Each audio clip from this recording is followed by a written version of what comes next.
Happy Monday. Okay, ladies and gentlemen, we are now in the nitty gritty. This week, we have spelling quiz number 5. I'll give you the words in a few minutes. And we also have the rough draft of the critical essay. So, let's get to it. Here are the words for spelling quiz number 5. You'll take this quiz online by Sunday midnight. Spelling quiz number 5. Word number 1, library. We all had our library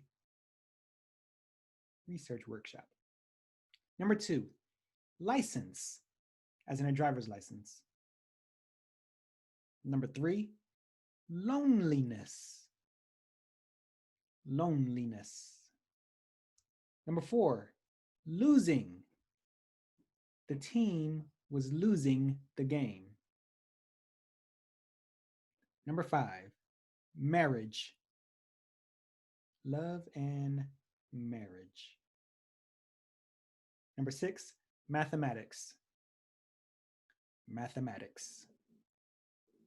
7, medicine. Medicine. Number 8, miniature, like miniature golf, or a miniature poodle, or miniature schnauzer. Number 9, mysterious. Mysterious. Number 10, naturally. Naturally. Number 11, necessary. Necessary.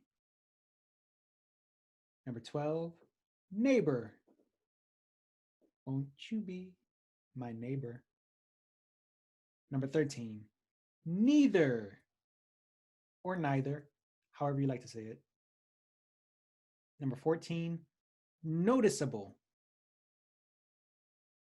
Noticeable. Number 15, occasion, like a special occasion. Number 16, occurred. It occurred to me that blah, blah, blah. Number 17, omission. Omission. Number 18, operate. Operate. Number 19, optimism. Optimism.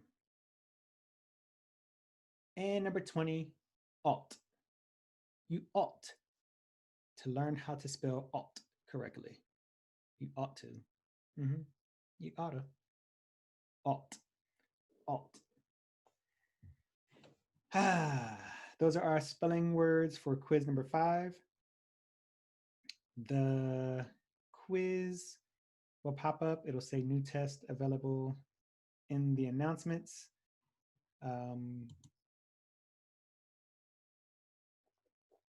By Tuesday morning. It might show up overnight, depending on how late I'm up. I'm a night owl. That's what I do. So our critical essay. So you have your topics.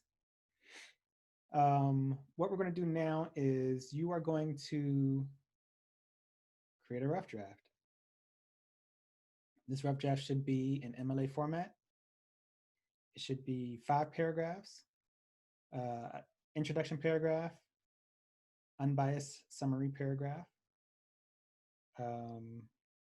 the opposition's opinion, your opinion, and the conclusion paragraph. Now, within these 5 paragraphs, particularly in the opposition paragraph and in your opinion paragraph, you're going to have a quotation sandwich in each of those paragraphs, the opposition paragraph and your opinion paragraph.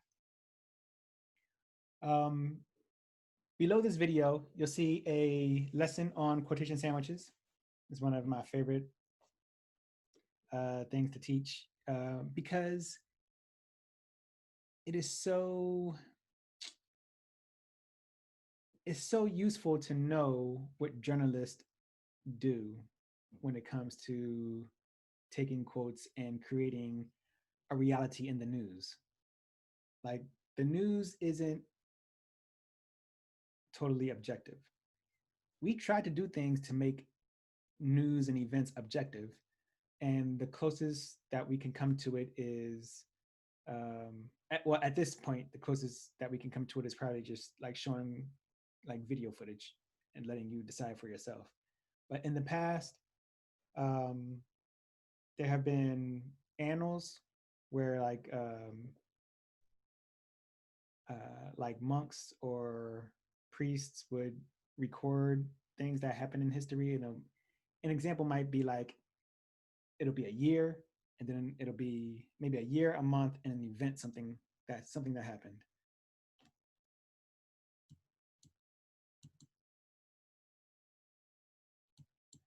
Why is this happening? See, the media is afraid I'm going to give out their secrets.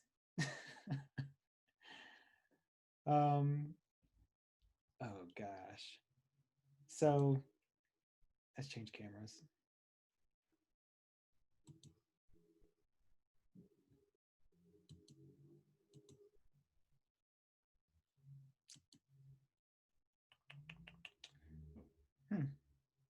But no more screens. Oh, there it is. Okay. What was I saying? All right. So the quotation sandwich gives you a technique, a good technique for formatting your quotes. Even if you're not going to put a slant on it or make the quote mean what you want it to mean, you're still going to use the quotation sandwich format. So in those, in Galileo, you're going to find something, a quote that supports what your opposition is saying, and then you're going to find a quote that supports what you're saying. And your paper, your opinion paragraph must defeat the opposition's opinion paragraph. So the stronger their argument that you defeat, the stronger your whole paper is. So keep that in mind too.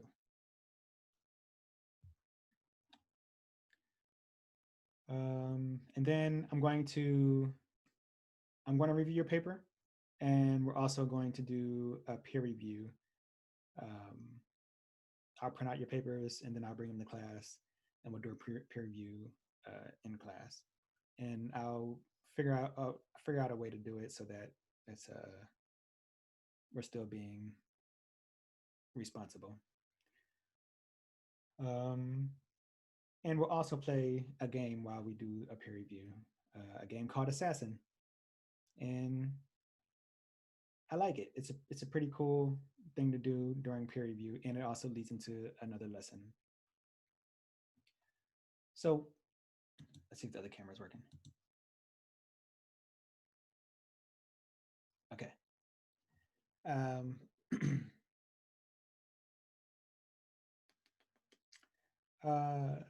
The camera thing threw me off. Anyway, so we have the spelling quiz, we have the rough draft, and we have extra credit for this week.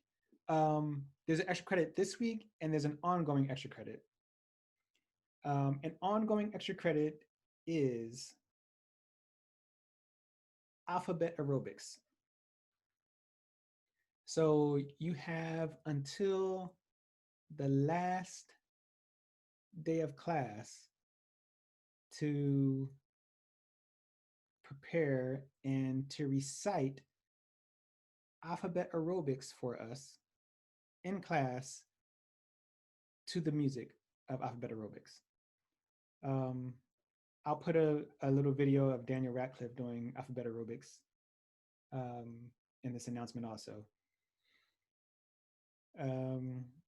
That's ongoing, so you don't have to do it this week, you don't have to do it next week, but you have until the last class period to do that. If you do that, that's 10 points extra credit. So if you can do it, try it. You have the you're allowed to mess up twice while you're doing it. Like if I have to stop it and start it again, that's a mess up.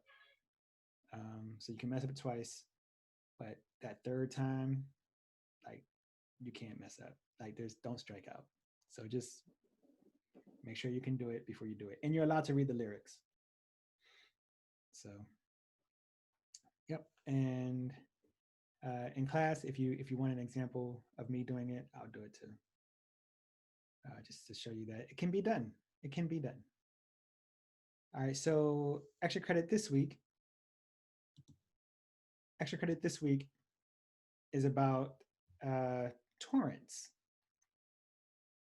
What is a torrent? And we're talking about BitTorrents. What is a BitTorrent? And the question is, what is it? Is it legal? And is it ethical? And if you were to use a BitTorrent, what would you use it for? Now, this is something that I think is important to at least know about, especially in our digital age. One, because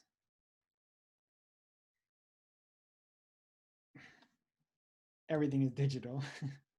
And two, because I think it's important to know how certain and some digital systems work, and why there are like cable companies and stuff against certain things, and some are for them.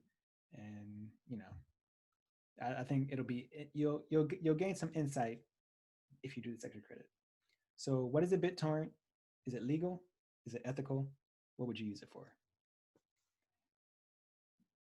All right, so look out for the spelling quiz to pop up in the announcements. The extra credit, the extra credit, you can find, the rough draft you can find at the bottom of this announcement, the link for that. And the extra credit, you can find in the lessons folder, but I'll probably link it to another, to the midweek announcement too. All right, that's it.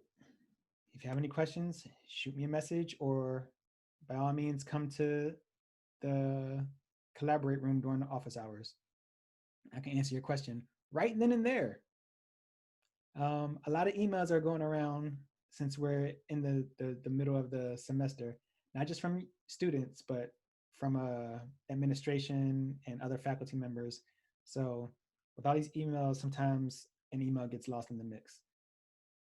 So if you do want an answer to something immediately, come to the office hour. Come to the Collaborate Ultra office hour. All right. Until next time. Later.